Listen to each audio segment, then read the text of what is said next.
سن لیں میرے آقا علیہ السلام کے دیوانوں، اللہ کے حبیب نے فرمایا میری امت پر ایک وقت ایسا آئے گا لوگوں کے جسم متقی ہوں گے۔ یہ خاص طور پہ سنو، نماز کے وقت مسجد کی طرف دوڑنے والوں، ہاتھوں میں تسبیح لے کر بیٹھنے والوں، چہروں پہ داڑیاں سجانے والوں، خوبصورت ٹوپیاں پہننے والوں، اس پر خوش مت ہو جانا کہ مجھے دیکھ کر کے میں ولی دکھتا ہوں۔ اس کا کوئی تصور نہیں ہے اسلام میں کہ ظاہر سورا ہو اور باطن گندا ہو۔ میرے آقا فرماتے ہیں، بخاری مسلم کی حدیث ہے، ان اللہ لا ينظر الى صورکم والى اموالکم ولکن ينظر الى قلوبکم۔ اللہ نہ تمہارے چہرے دیکھتا ہے، نہ تمہارے اموال دیکھتا ہے، نہ مال دیکھتا ہے، نہ چہرے دیکھتا ہے، وہ تو تمہارا دل دیکھتا ہے۔ تو آقا کریم نے فرمایا قریب قیامت میری امت کا حال یہ ہوگا، جسم متقی ہوں گے اور دل فاسق ہوں گے، ایسے لوگ جنت کی خوشبو بھی نہ سونگیں گے۔ جب یہ فرمان پڑھو تو دل لرز جاتا ہے، کہیں ہم لوگ اسی میں تو نہیں؟ جسم اتنے متقی نظر آتے ہیں کہ لوگ کیا سے کیا تصور کرتے ہیں۔ مسلمانوں غور کرو، جن کو رسول پاک نے جنت کی بشارتیں دی، جن کے گھوڑوں کی ٹاپ سے لگی ہوئی دھول کی قسم قرآن نے یاد کی، وہ لوگ روتے تھے یہ کہہ کہ اللہ کہیں میں منافق تو نہیں ہو گیا۔ حضور سے پوچھتے تھے یا رسول اللہ کہیں ہم منافق تو نہیں ہو گئے۔ حضور کے پردہ فرمانے کے بعد حذیفہ الیمان سے فاروق اعظم ہر بار پوچھتے تھے، حذیفہ تجھے حضور نے تمام منافقین کے نام بتائے ہیں، اللہ کی قسم دے کے کہتا ہوں بول میرا نام منافقوں میں تو نہیں۔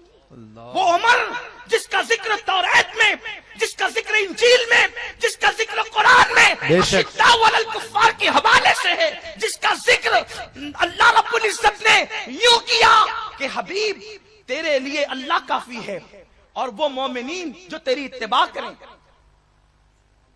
یہ فاروق اعظم کے ایمان لانے کے بعد قرآن نے کہا جس کی رائے کی تائید میں قرآن کی 22 آیتیں نازل ہوں، سبحان اللہ۔ وہ عمر ابن خطاب جس کا حلیہ اللہ نے توریت میں بیان کیا ہو، وقت نہیں ہے یہاں جس کا ذکر کیا جائے۔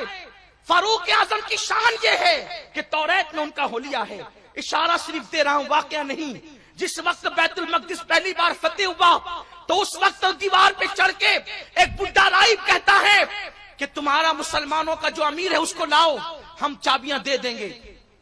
تو لوگوں نے ابو عبیدہ ابن الجراح کو سامنے کھڑا کیا تو اس نے اوراق دیکھے اور چہرہ دیکھا، کہا ہم نہیں دیتے چابی۔ کہا آپ نے تو کہا تھا چابی دینے کا، پھر کیوں نہیں دیتے؟ تو اس وقت اس بڈھے راہب نے کہا توریت کو مانوں کہ تجھے مانوں، کیونکہ توریت میں جس کا حلیہ ہے مسلمانوں کے امیر کے حساب سے وہ نہیں ہے۔ تب صحابہ مسکرانے لگے، یہ مسلمانوں کا امیر مانگ رہا ہے اور ہم نے لشکر کا امیر پیش کر دیا ہے۔ تو تب مومنوں کے امیر کو بلایا گیا، اور جب حضرت فاروق اعظم آئے تو آنے کا انداز بھی کچھ اور تھا، لیکن اس کا ذکر یہاں نہیں کرنے کی کہ یہاں ٹائم ہی نہیں ہے، اس لیے کہ گٹی کھلتی جاتی ہے اور بات جو ہے وہ بکھرتی جاتی ہے۔ میں تو بات ہی آج کرنا نہیں چاہتا تھا، میں تو نعت ہی سننا چاہتا تھا، لیکن چونکہ بات کا حکم ہے تو بات کر رہا ہوں۔ فاروق اعظم آئے، پھر کہا کہ یہ ہمارا امیر ہے۔ اس نے دیکھا اور دیکھ کر کے جو ہے وہ دیکھتا گیا، پڑھتا گیا، دیکھتا گیا، پڑھتا گیا، کہا ہاں اس کو چابی دی جائے۔ چابی دی گئی تو پوچھا گیا تھا اس بڈھے راہب سے کہ تو نے ان کو دیکھ کر کیوں چابی دی، اس کو دیکھ کر کیوں نہیں دی؟ تو کہا کہ میری کتاب میں لکھا ہے کہ وہ دبلا پتلا ہوگا، وہ تو موٹا آدمی تھا۔ میری کتاب میں ہے کہ اس کا رنگ سرخ ہوگا، اس کا رنگ تو سفید تھا۔ میری کتاب میں کہ اس کی آنکھیں بڑی بڑی ہوگی اور اس کے گال اندر کو ہوں گے، اب داڑھی بڑی ہوگی۔ تو اس میں تو کچھ اور علامتیں تھی، اس لیے میں نے سوچا کہ یہ وہ نہیں ہے، لیکن جس کا ذکر اس میں ہے یہ وہی ہے۔ تو کہا یہ کیا ہے؟ کہا اسے توریت کہتے ہیں۔ جس عمر کا ذکر توریت میں ہو، اللہ موسیٰ پر جس کا ذکر نازل کرے، وہ عمر ابن خطاب کہتے حذیفہ کہیں میں منافق تو نہیں ہو گیا؟